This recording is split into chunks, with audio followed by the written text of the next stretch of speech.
Hey everyone, welcome back. Hopefully everybody's doing okay.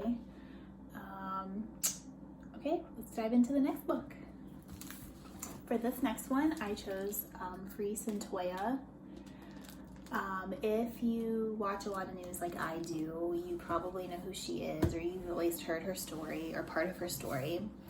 I found her because I saw she was giving an interview on the Today Show after she was released from prison. And her story is just, it's crazy. So I wanted to read about it. This story is very raw. It's very graphic, which I can appreciate because if it wasn't that, then it wouldn't be as good. And I don't think we would be able to understand the full scope of the situation and what had happened to her and what was going on. So I like when things are very explicit and very detailed and just like very blunt. So I was excited that she wrote her book that way. So a little bit of background about Cyntoia. The story takes place in Tennessee, and she was adopted, and she was teased all the time growing up by her classmates and people in the neighborhood because she was too light, because her mom is very dark-skinned because she was adopted. So she was always teased about that, and that is a trigger for her.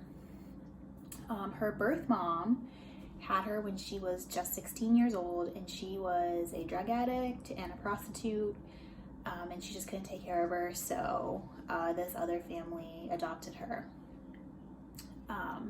She was also very smart. She was in the gifted program in elementary school, but elementary school is where things kind of went sideways. Surprisingly enough, she was kicked out of school. She got in all kinds of trouble, and it all started in elementary school. It all started at such a young age. This girl, she was definitely a runaway. She escaped institutions, state detention centers, like multiple times, not just once, like multiple times. She planned how she was going to get out. Like I think she did something to set the fire alarm off to try to get out. Like, it's insane. She wanted to try everything she could to not be in these places. And what would she do when she would get out? She wouldn't go back home. She would just like live on the street or try and like live with friends or something. So it's so interesting because it wasn't like she was in an abusive home or anything. Like, her family loved her. Like, her parents gave her everything that she could have ever wanted for her, but she still thought that she didn't want to be there. She didn't want to have to follow rules. And she says multiple times, like she said, I thought I was grown. So there's that. Okay, so now to the real story. So she had run away from home for whatever time, however many times, and she was 16. She met this guy, and he was clearly older than her. He was in his 20s, but she doesn't know exactly how old he was, or she didn't know exactly how old he was at the time when she met him. And his name was Cut, which is short for cutthroat, and it's spelled with a K. That's a first red flag for me, I feel like, but whatever. So they had met a few times, and then they ended up living in a hotel. Okay, first of all, the duration of their relationship was 2 weeks, but they lived in a hotel this whole time, just the two of them, and she thought they were in love. Remember, she's 16, she thinks that they're in love, but there's all these like weird things that he's doing, weird things that he doesn't tell her about. But one of like the weird like rules that he had for her was that she had to be naked at all times while he was in the room. And if she had clothes on when he was not there, as soon as he came back, she had to take all her clothes off.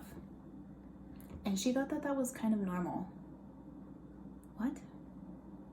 No, girl, no, that is not normal.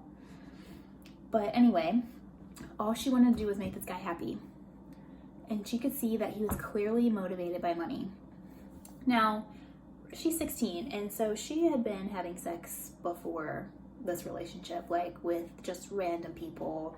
She lived with these group of girls one time, and they taught her how to exchange basically her body for other things and how to get what they wanted. And just like all kinds of craziness for just in general, but for a child is even more extreme.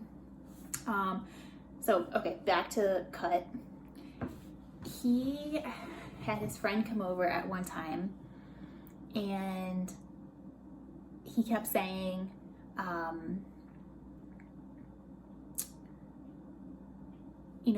help my boy out. Well, that only means one thing, help my boy out. To her, that only meant one thing, and this guy was clearly there for that one thing. So that is like one example of how she was actually being trafficked. And at the time, trafficking was not as widely well known, I guess. This happened in 2009, I believe. So the word trafficked wasn't applied to her case, and she didn't know what that meant until years later, and she still didn't even believe it. But he kept saying, take care of my boy. So she knew that in order to keep Cut around, and also it was her responsibility to pay for this hotel room.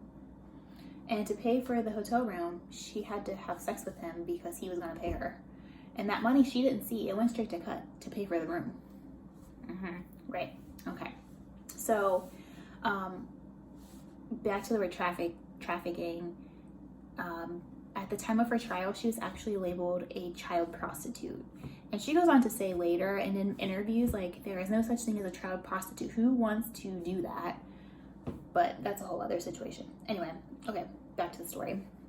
So I think it was the next week that they were living together still in this hotel room. She walked across the street.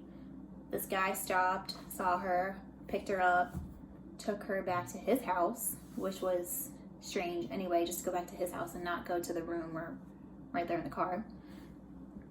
So she goes back to his house, and he picked her up for sex, and she says that she feared for her life because he had guns and blah, blah, blah, whatever. Actually, what happened was she blacked out and she killed him. So she left. She was like trying to hide. She was arrested later that night, I think it was that night, yeah, or the next day. There wasn't too much time that had passed. So she was arrested. So she talks about the whole court process and her thoughts and how she was tried in adult court as a 16-year-old. And I really liked how she talked about how she like processed things and what she was thinking and how she wanted to be tried as a juvenile, but she didn't have choice, and like, just all that stuff. She talks about her prison experience and how she kept having all these outbursts. She wanted to be on the right path. She wanted to be a good inmate, but something would trigger her and she would just go off. And it could have been fighting, verbal outburst, everything. So then right after it was over, it was like, oh, why did I do that? So it was just like this cycle. And later on, she realized that it was probably because of all the psychotropic drugs that she was on. They were like drugging her up to keep her calm, but then they would just make her do all these crazy things anyway. So later in an appeal, I think it was an appeal, they had all these like doctors do tests on her, and they were trying to figure out like why, what is the reason that all of these things are happening to her? Like, why does she keep making these mistakes? Well, remember her birth mom was a drug addict and an alcoholic. I believe she was drinking like a fifth of vodka every single day while she was pregnant. So that probably impairs Cyntoia, which they talk about why they think that she possibly has fetal alcohol syndrome. And a lot of the issues are stemming from that. So that was pretty interesting. She also did a lot while she was in prison. She got 2 college degrees, and she made changes to the juvenile court system. So she was really trying to make her life mean something while she was in jail. She also talks about how she met her husband while she was in prison, and what happens after she gets out with him. A lot of the second half of the book talks about how she finds her faith, and she's very religious now. Like, she wasn't before, but very much so, and her husband as well. And she talks about some of these crazy, like, supernatural stories that she had while she was in jail, and like almost like premonitions and some crazy stuff. And then it talks about at the end her clemency hearing and what happened there, and the thoughts that she was having and how long she had to wait and all that stuff. So just so you know, I feel like I gave a lot of details for this book, but all the stuff that I said is in any interview that you would listen to that she gives. So there's a lot of stuff that I did not cover for that reason, because I feel like some of the stuff is so crazy that you just have to read the book and be like, that could not have possibly happened to this child. But I felt like her story was very interesting, and that's why I wanted to read it, because she was all over the news and things, and she went viral before she was out of jail. Like, she had T.I., Kim Kardashian, and Rihanna like tweeting and supporting her. So pretty much everybody heard about her story. It wasn't like they didn't hear about her until she got out.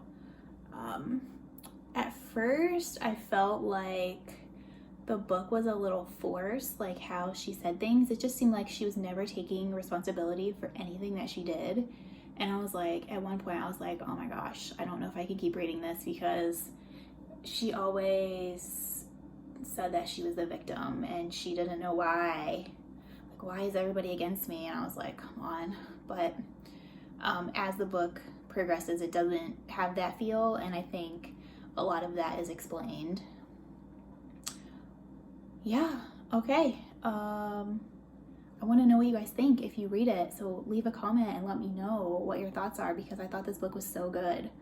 I couldn't put it down after I started, so I thought it's just her story is just so crazy. Like, you can't even believe that half that stuff happens. And like, even her sentence wasn't commuted, so she's still labeled a convicted murderer, and that's what she's going to be known as for the rest of her life. It wasn't like they got rid of that label for her. So yeah, it's insane.